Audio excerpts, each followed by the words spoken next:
or there are goals or attainments regarding about oral reading.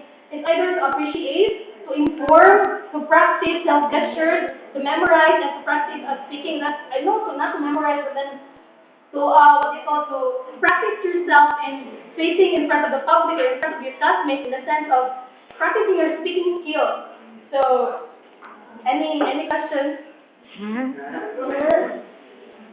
no, what can you suggest about the students that are having stage fright?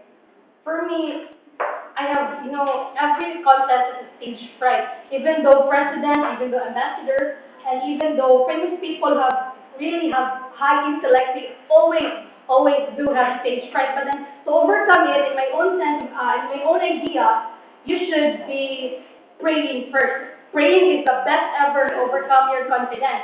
The second is you should be ready. For example, you're going to have a oration. You should be ready regarding about the topic. Practically, the extemporary speaking is a very, very prestigious contest wherein you are only given 5 minutes to deliver and 5 minutes to what is brainstorm your topic. So it is very, what do you call this?